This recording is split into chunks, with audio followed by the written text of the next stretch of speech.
your research now? What are you working on in this period? Actually, for a I'm while... sorry for Yeah. this question. Okay, I mean, I can give different answers to that question. Because one hand, I can talk about the project that I may join or participate. On the other hand, I may talk about the books or main interest of mine recently, which is related with my writing, poetry, etc. directly. For a while, last 4 or 5 years, I'm reading Sappho and Rumi together, and I'm trying to find some common roots, and I publish books about it as well. Sappho, ancient Greek poet, and Celaleddin Rumi, Ottoman, pre-Ottoman actually, Sufi poet. So I mean how Sufi poetry, Rumi's poetry follow actually Sappho. And in discourses, it's represent, Sappho represent the main heritage of Western poetry, and Rumi represents Eastern poetry, which is completely wrong. And this discourse didn't give a chance to examine their poetry together, which is very likely together and also very interesting for me. They made a philosophy of love. And for poetry was a tool for them to express the philosophy of love. And no one made philosophy of love that much clear like these two, and use similar sources or go similar experiences, you know. So I'm trying to understand this, and sometimes some poems almost identical, subject matters, imaginary they use, you know. It excites me to see, and also to show lots of things about today's cultural ideologies and, as I said, discourses, which is completely wrong to understand to each other. They need to classify, as always, literatures in this or that country, which is wrong. So we look other countries or languages, poetry, through the glasses that it was offered by establishment to us, modernist and Eurocentric, you know, whatever you call, colonial, whatever. So, but the problem is, you know, it's there are very limited venues or places that you discuss these things or present these things. Even if you discover something new, subject matter to talk about, even sometimes you publish the book and people couldn't register because their mind so close.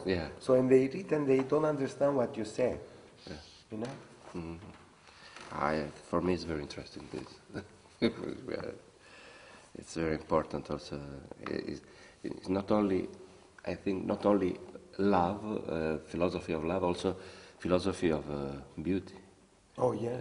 And this is very interesting to overpass the idea of conflict, because you don't recognize the other and also the beauty, the beautiness of the other. Also, if you appreciate the beauty, you have to love the beauty. And if you love the beauty, everything is forgivable. I mean, you can forgive Helen from the Troy, what she has done, and all the war disasters that she carried, because she appreciates the beauty and she fall in love, you know. But the beauty also gives you to understand other people, to be more moderate, you know, if you recognize some beauty, the power of the beautiness. And I remember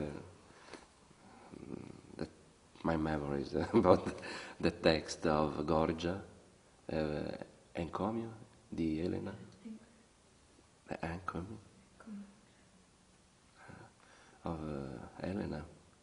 It's very interesting because a sophistic philosopher from Sicily, and not from another part of the world, in which says a similar approach. It's impossible for Elena to do in other way.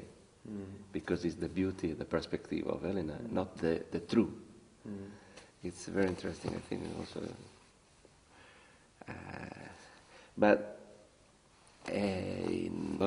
Sorry, I'm curious about this. Because I think there is very interesting. For example, I have some questions about this, but Sappho, what in which language you know it, and because Lesbo is an island, is a Greek island, is a Turkish place. But what is the language of Sappho that you?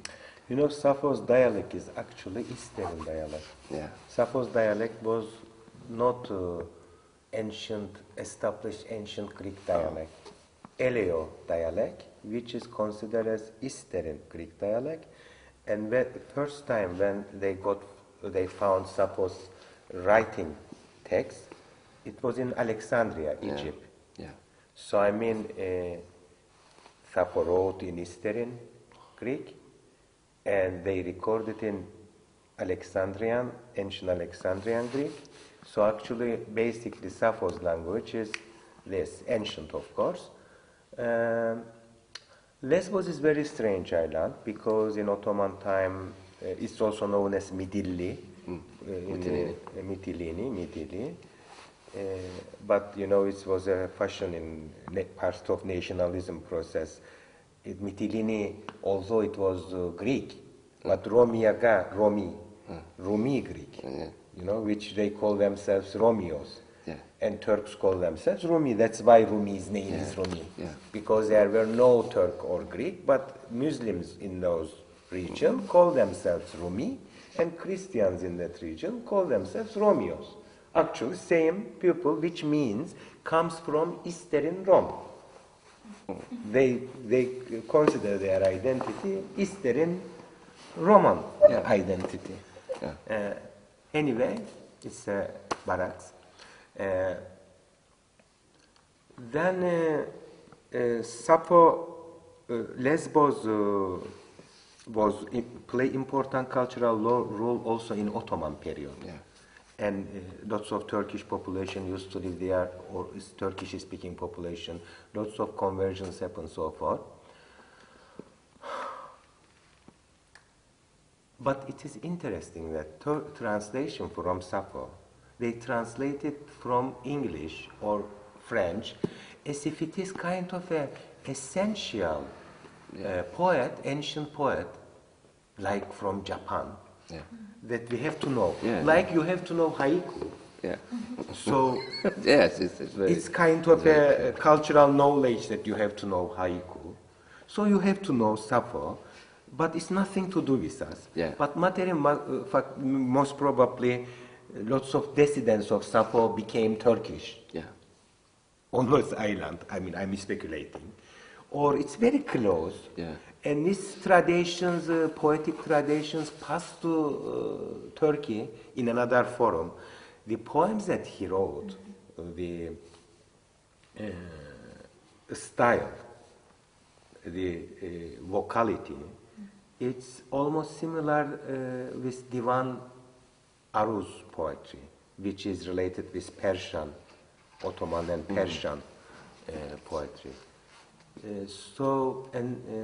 Lots of metaphors, imaginary that she used, because of geography, similar experiences, so forth. You can find in a Turkish anonymous folk poet, oral poet, poems or some other... Semitic tradition as well. Sorry? In Semitic tradition as well. What do you mean? In Semitic tradition as well, like ancient Hebrew literature, you can find many similarities. Yes, sure, in that region. Yes. Sappho, this is a problematic. I thought about it first. Why Sappho received like that?